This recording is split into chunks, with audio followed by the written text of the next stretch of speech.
오늘 우리에게 주시는 말씀은 고린도후서 4장 16절에서 18절 말씀입니다. 그러므로 우리가 낙심하지 아니하노니 우리의 겉사람은 낡아지나 우리의 속사람은 날로 새로워지도다. 우리가 잠시 받는 환난에 경한 것이 지극히 크고 영원한 영광에 중한 것을 우리에게 이루게 함이니 우리가 주목하는 것은 보이는 것이 아니요 보이지 않는 것이니 보이는 것은 잠깐이요 보이지 않는 것은 영원함이라. 이 말씀은 살아계신 하나님 말씀입니다. 아멘. 영적인 체험과 영성에는 둘 다 영자로 시작하지만 큰 차이가 있습니다. 영적인 체험은 살아계신 하나님을 우리들이 몸소 우리의 지성과 감성과 의지 가운데에 느끼게 되는 것을 의미합니다. 이 영적인 체험이 얼마나 소중한지 모릅니다. 저도 몇 차례 이 영적인 체험을 경험하게 되었습니다. 그렇게 되면 참 세상이 얼마나 아름답게 보여지는지 환상적입니다. 또한 때로는 저는 예상치 않게 제가 기도했던 그것이지만 정말 그게 그렇게 이루어질 줄 몰랐어요. 그런데 생각을 뛰어넘어 정확하게 하나도 수치 없이 이루어지는 것을 보게 될 때에 온몸의 전율을 느끼게 됩니다. 야, 하나님께서 정말 살아계시구나.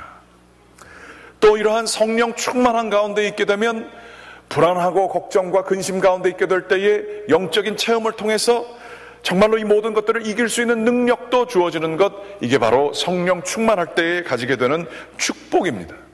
이 영적인 체험, 이것이 있게 될 때에 우리는 이 신앙의 특별히 초보 단계에 있어서는 이 영적인 체험이 우리를 신앙을 정말로 비약하도록 만들어주는 놀라운 축복이 이 영적인 체험인 것입니다.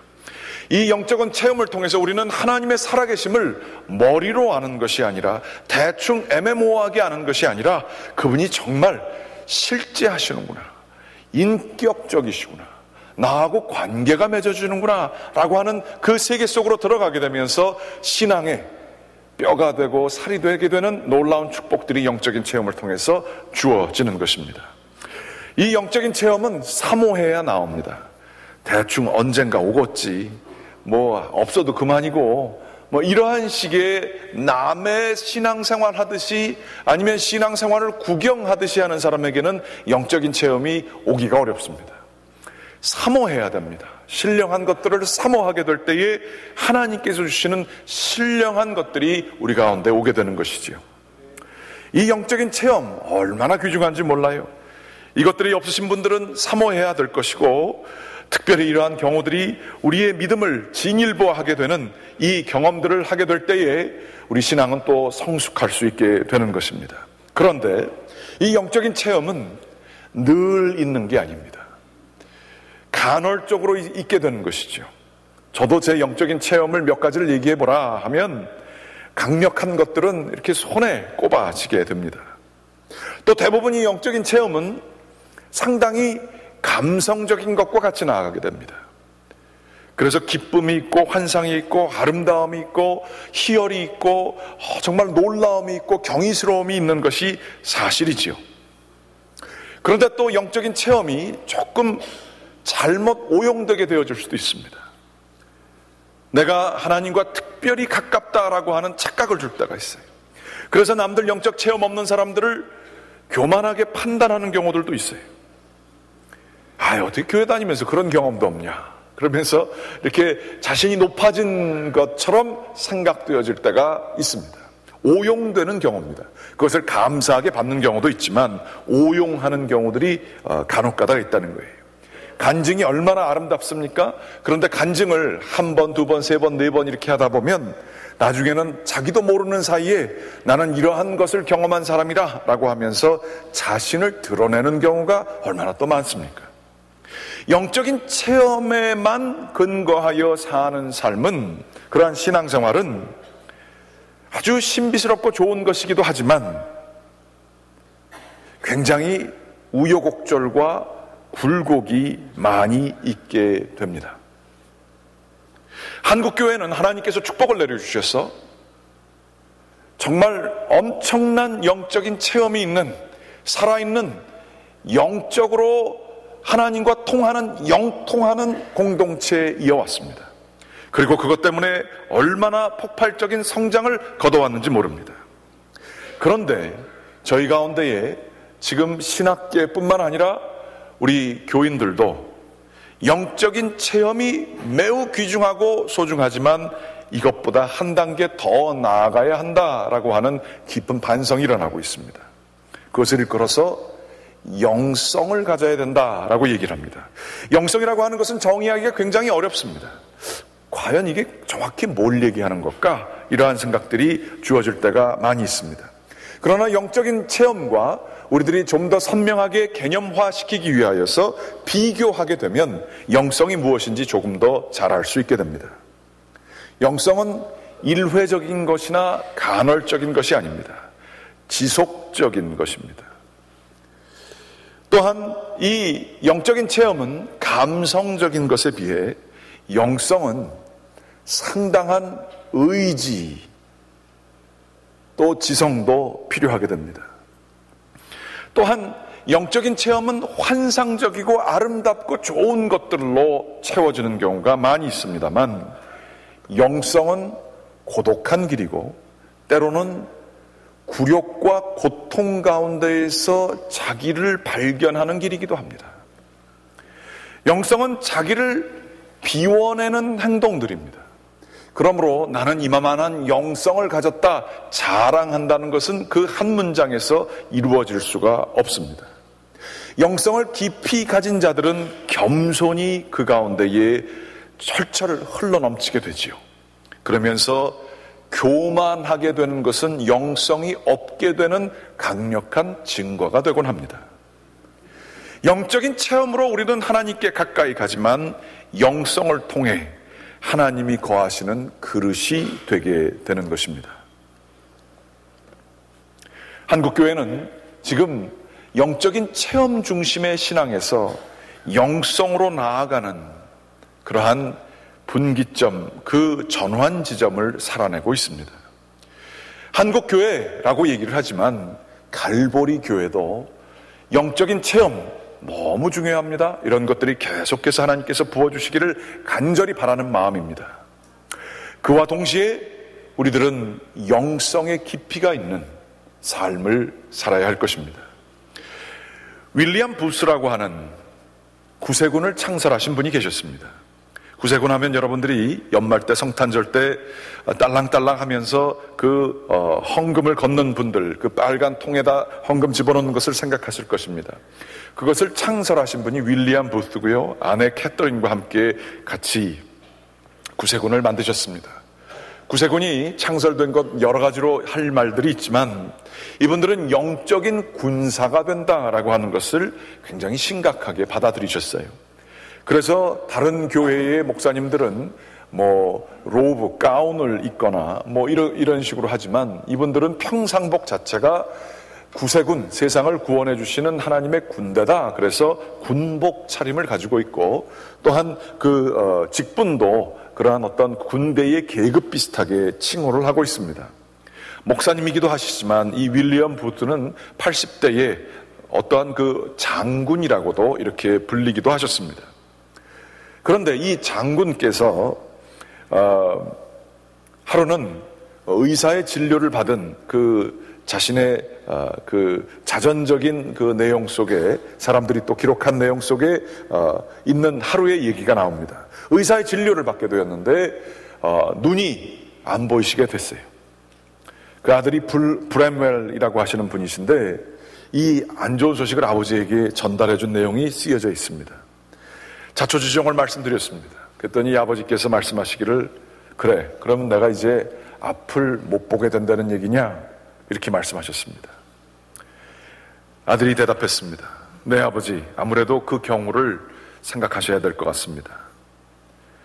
아버지는 방금 들은 얘기를 깊게 생각하시면서 꽤 오랜 시간 동안 침묵하시고 계셨습니다.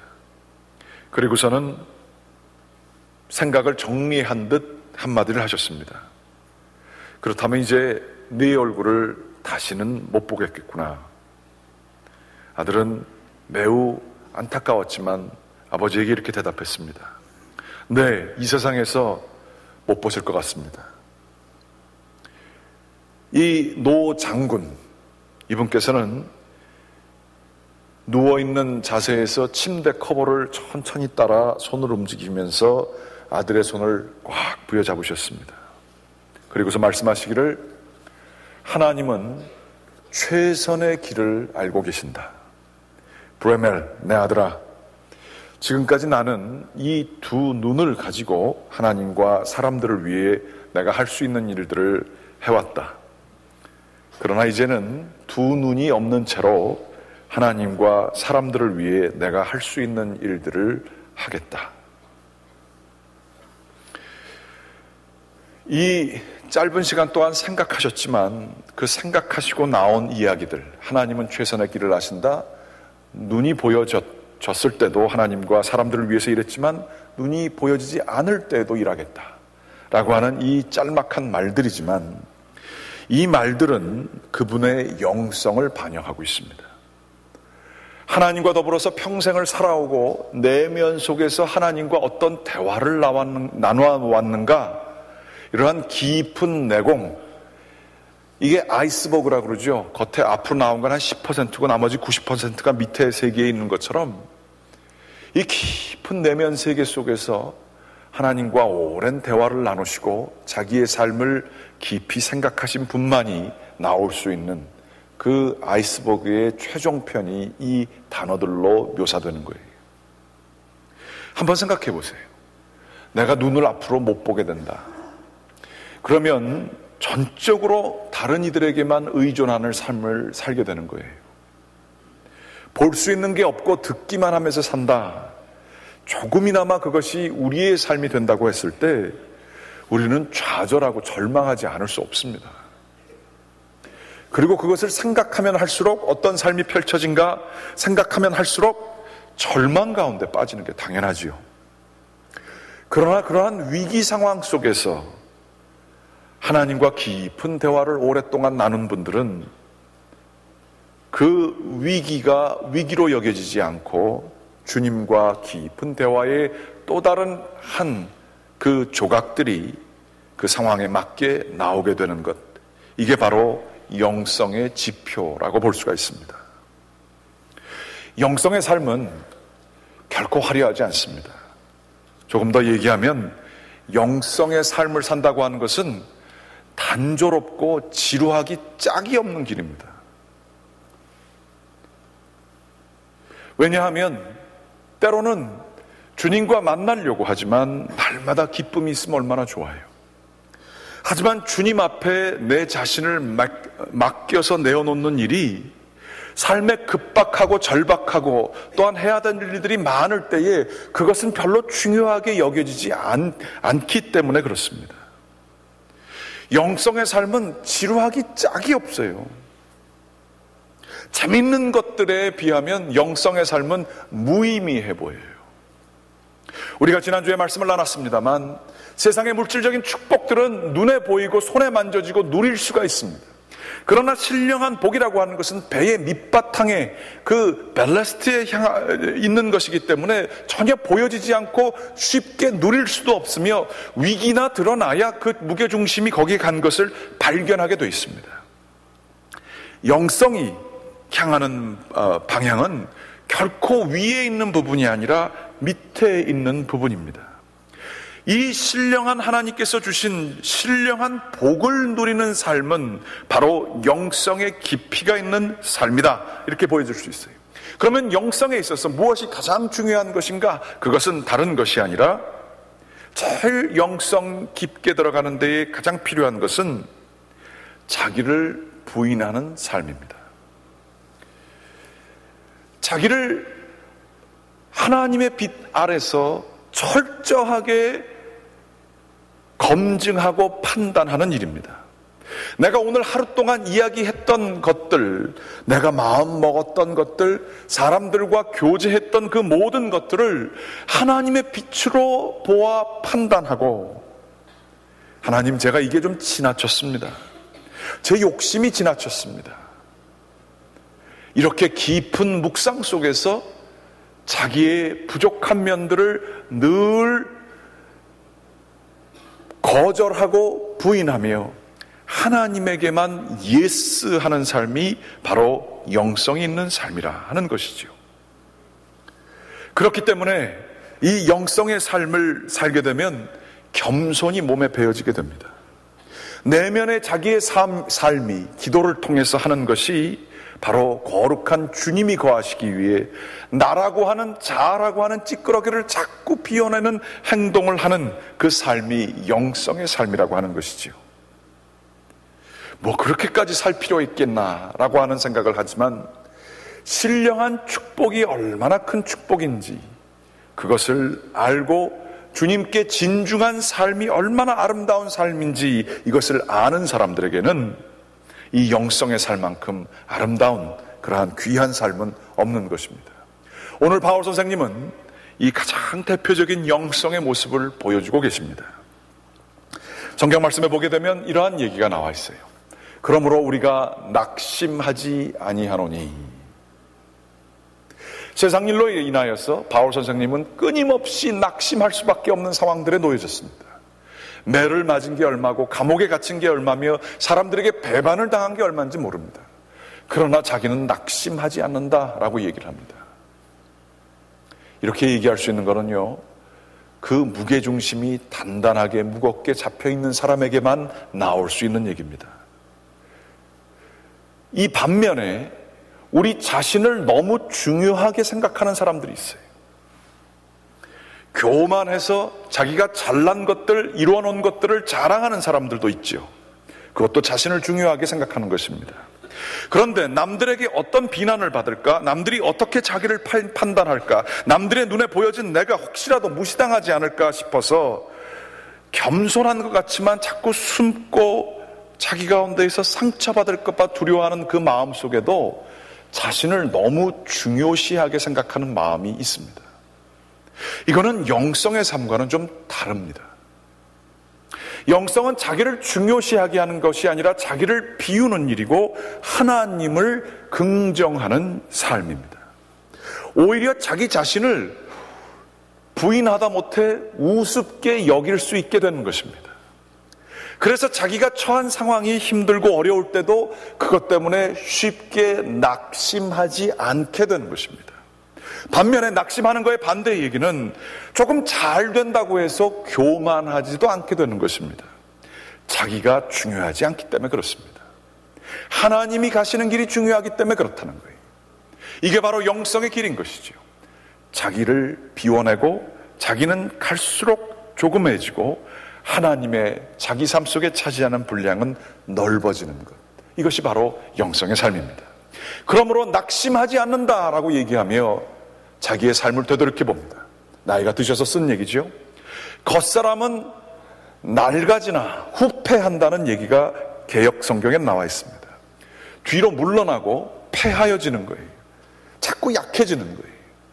그렇지만 속사람은 날로 새롭다라고 하는 고백을 합니다. 그런데 이 말씀을 생각해 보면 이런 생각도 듭니다. 우리들은 겉사람이 낡아지지만 속사람은 옛날서부터 낡아버렸다. 이렇게 생각할 때가 참 많은 것 같아요. 젊은데도, 가진 게 많은데도, 시간도 많은데도, 새롭게 할 수 있는 희망이 있는데도 공허한 내면을 가지고 사는 경우가 얼마나 많아요. 우리 입속에서 나오는 얘기들입니다. 겉 속사람이 후패했을 때 아유, 믿을 사람 없어. 새로운 게 뭐가 있니? 사람들 다 이기적이야. 그저 사는 게 이런 거지 뭐. 더 이상 뭐 있겠어? 나이가 들어도 너무 들어버린 것이죠. 아무런 기쁨이 없습니다. 소망이 없습니다. 절망이 있다 못해 공허해져 버린 삶을 살게 됩니다. 그러나 속사람이 하나님께 뿌리를 내린 사람은 성경 시편 92편의 말씀 따라 진액이 풍부한 사람입니다.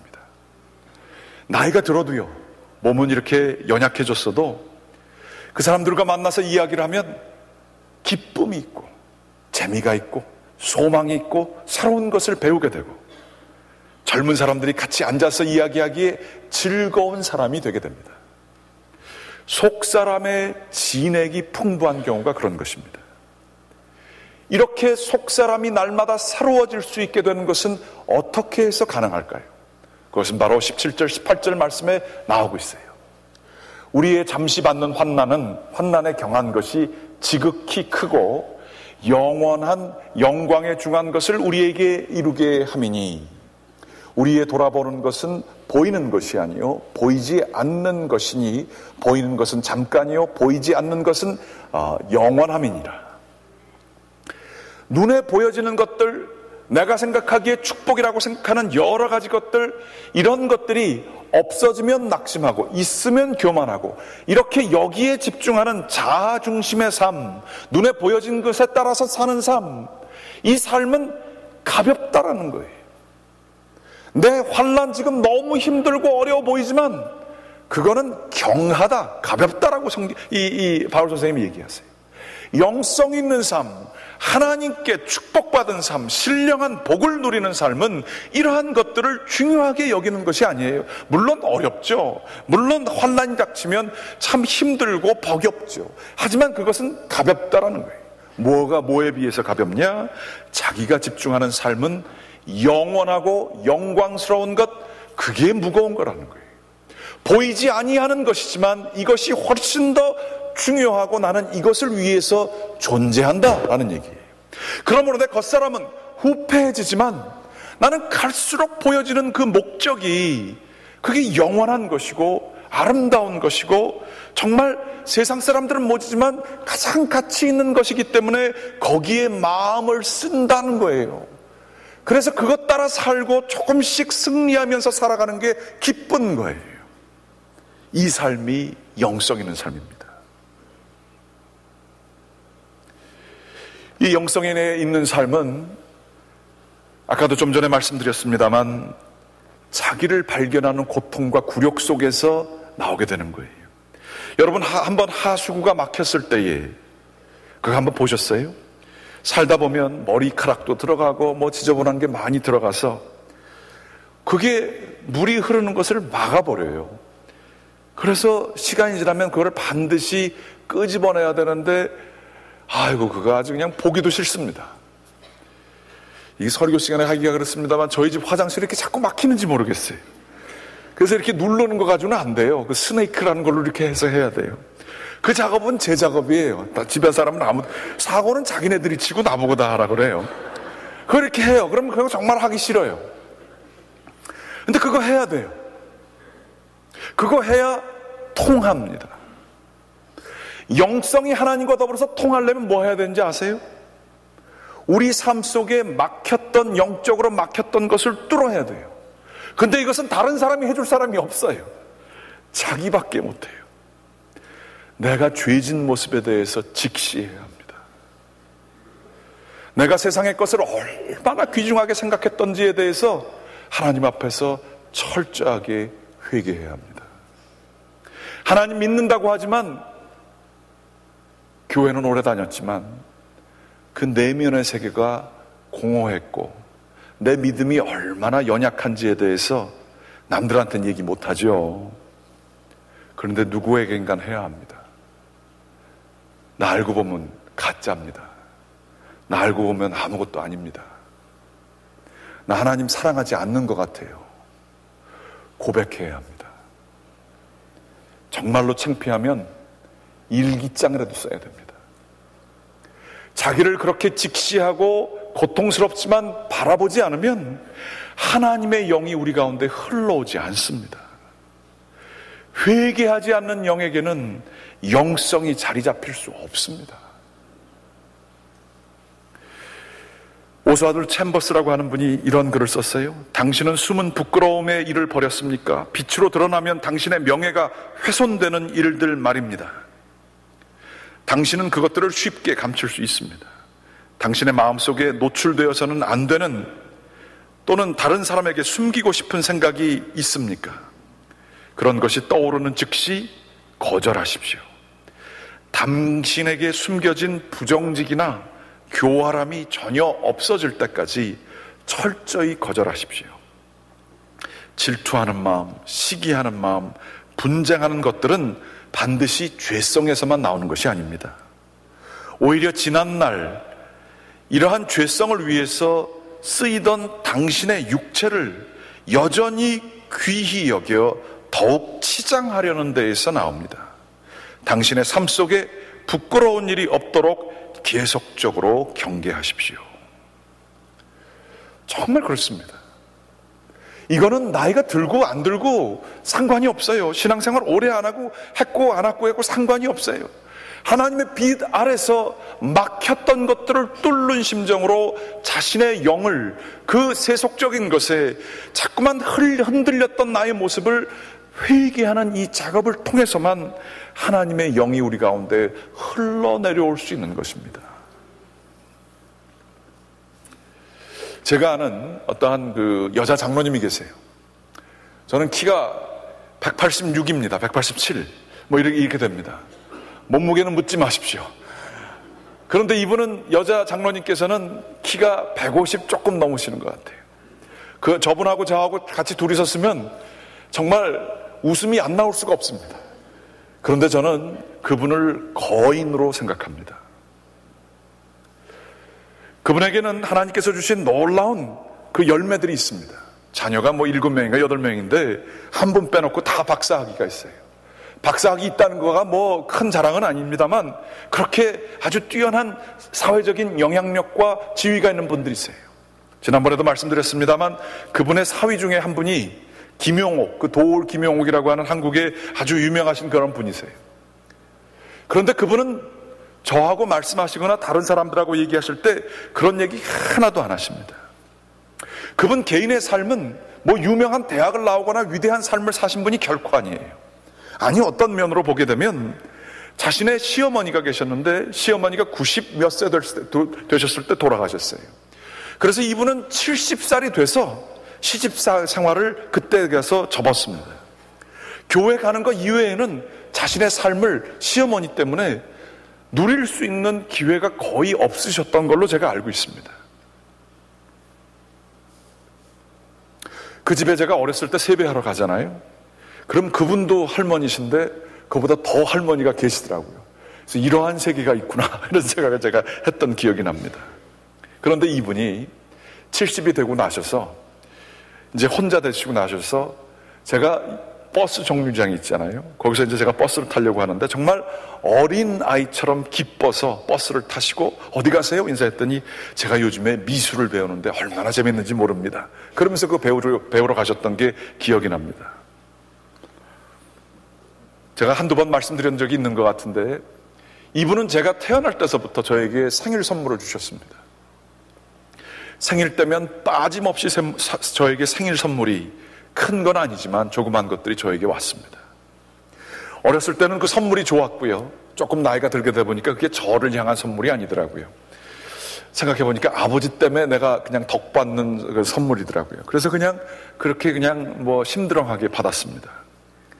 그런데 나이가 들고 저도 사람들에게 선물 같은 것들을 하게 되면서 한 사람에게 지속적으로 같은 때에 빠지지 않고 선물한다는 게 얼마나 귀중한 건지를 그때 깨닫게 됐어요.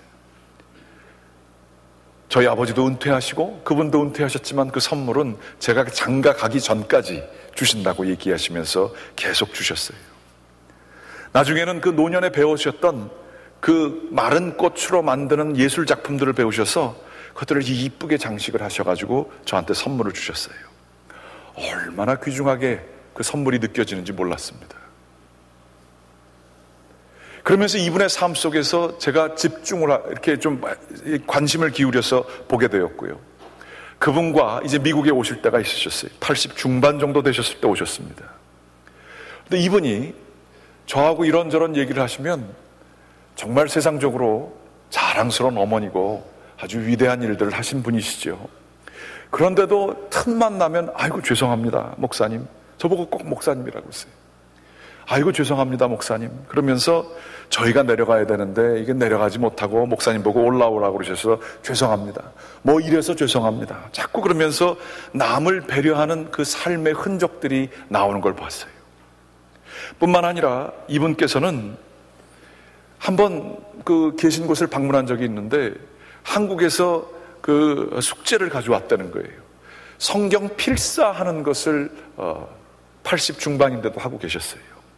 그러면서 그 성경을 열심히 쓰시면서 옛날에는 내가 꽤 많은 시간을 쓸 수 있었는데 지금은 참 그렇게 못한다 그러면서 아주 그 부끄러워하시면서 그 쓰신 책들을 제가 보여달라고 그래서 그 필사한 걸 봤는데 이만큼이 되세요. 그분의 삶, 그분과 함께 같이 이야기를 하면서 나이가 들면 들수록 그분이 어떤 삶을 사셨는지 얼핏 볼 수 있게 되었고, 그 어떤 사람보다 제가 존경하는 마음이 생기게 되었습니다. 그렇게 세상적으로 사람들에게 자랑할 만한 것이 그렇게 많은데도 그런 얘기는 경하게 여기셨는지 말씀하지 않으셨습니다. 그리고는 그 입술에서 나오는 모든 얘기들이 신앙생활에 대한 것, 그리고 남을 배려하는 마음, 이러한 것들만 흘러나온 것을 제가 보게 되었습니다. 그분과 만나고 조금 시간을 보내고 난 이후에는 왠지 모르게 저도 모르게 제 마음속에서 나도 좀 저랬으면 좋겠다라고 하는 그 열망이 생기게 되었습니다. 그분을 생각하면서 저는 영성을 생각합니다. 그분을 생각하면서 한국 기독교가 뭐 이런 것도 자랑하고 저런 것도 얘기하지만 저는 그분이 한국 기독교를 대표하는 아주 자랑스러운 분이라고 생각을 합니다. 그 삶 속에는 겸손이 있었습니다.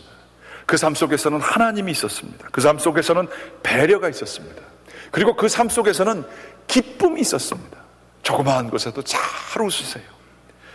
지치고 힘든 사람들 뭐 이런저런 얘기해도 관심도 없고 그저 멍하니 쳐다보고 있고 어느 것도 나를 기쁘게 할 수 없다라는 자세로 모든 것을 임하잖아요. 그런데 이분은 그러시지 않으셨어요. 조그마한 얘기에도 관심을 가지고 기울이시고 즐거워하셨어요. 저는 신령한 축복을 받은 자들, 하나님께 온전히 헌신한 자들의 삶이 어떤지 대충 이제는 좀 감이 잡히는 것 같아요. 세상적인 영광과 세상 사람들의 인정을 받아서 굉장히 커진 자아를 가지고 다른 것에는 참 무감각하게 사는 그러한 삶들이 아니고, 하나님께 온전히 순종하면서 사는 신령한 복을 받은 사람은 어린아이 같은 삶이라는 것을 알게 됐어요. 기쁨이 있습니다. 평안이 있습니다. 겸손합니다. 남들에게 배우려고 합니다. 모든 것들을 사롭게 여기는 마음이 있습니다. 평안이 있습니다. 이러한 삶이 저는 이게 축복받은 삶이구나. 세상에서 가진 모든 것들, 영광스러운 것들은 나중에는 다 나이 들게 되면 없어지더라고요. 그거 별로 중요하지 않더라고요. 하지만 겉사람은 후패하나 속사람이 주님 안에서 새로워진 이러한 축복받은 삶은 얼마나 그 가운데 진액이 있는지 모릅니다. 여러분들은 어떤 노년을 준비하고 계십니까? 재정적인 것 말고요. 여러분의 영성의 삶을 무엇을 위해서 살고 계십니까? 사명이라고 하는 것, 하나님께서 주신 일을 온전히 귀히 여기며 이 현재 살아가고 있는 이 삶을 사명을 위해서 기꺼이 부인하는 삶, 이런 삶이 가장 축복받은 삶입니다. 내가 가지고 있는 것들, 남는 것을 주님에게 드리는 게 아니라, 옛날서부터 좋았던 거기 때문에 주님께 바치는 게 아니라 기쁜 마음으로 나 가운데 있는 귀중한 것들을 주님께 내어드릴 수 있는 것, 시간이건 여러 가지 면에서 있어서 그렇게 자신을 내려놓는 삶을 살게 될 때에 신령한 복이 우리 가운데 오는데, 그것은 내면의 세계가 젊어지는 삶을 살게 되는 것입니다. 원하고 기도를 드립니다. 하나님을 위해서 조금, 하나님의 뜻을 위해서 시간을 더 쓰시기 바랍니다. 내가 하는 말이 하나님을 드러내놓는 말이 되기를 위해서, 혹은 사람 살리고 사랑해주는 그러한 말과 행동이 되기 위해서 수고해야 할 것입니다. 내가 사는 삶이 참 눈에는 참 보여지지 않지만 긴 삶을 다 빠르게 패스트 포워드해서 보면 그리스도의 모습이 보여지는 삶을 살게 되기를 간절히 기원합니다. 말로만 그리스도 하나님 한다고 해서 되는 게 아니고요, 삶의 족적을 빨리 돌려봤더니 이 사람은 평생을 주님과 더불어서 살았구나, 이게 보여지는 삶이 사명에 따른 삶, 사명에 따라 사는 삶, 하나님께 축복받은 삶입니다. 원하고 기도하옵기는 우리의 삶이 조금 더 무게가 있게 되기를 원합니다. 신령한 복을 누리는 삶이 되기를 원합니다. 내 자신이 가지고 있는 그것이 환난이건 정말로 많은 물질적인 축복이건 건강의 축복이건 이런 것들은 조금 경히 여기고 하나님의 이름을 높이는 데에 우리들이 마음을 쓰면서 살게 되는 저와 여러분들 되시기를, 이 놀라운 영생을 누리며 사시는 저와 여러분 되시기를 주님의 이름으로 간절히 기원합니다. 기도하시겠습니다. 하나님, 저희의 기도가 깊어지게 도와주시옵소서. 우리 주 예수 그리스도만을 높이고 저희는 낮아지게 되는 십자가가 저희의 영혼에 새겨지게 인도하여 주시옵소서. 주님만을 높이며 저희들은 그러나 어린아이처럼 영혼이 맑아지고 깨끗해지게 축복하여 주시옵소서. 아버지 하나님, 저희의 삶을 통해서 드러나는 것이 저희가 남긴 족적이 아니라 그리스도 예수가 드러나게 인도하여 주시옵소서. 이 모든 말씀 예수 그리스도의 이름으로 기도드렸습니다. 아멘. 다 같이 일어나서 찬송 407장 부르시겠습니다.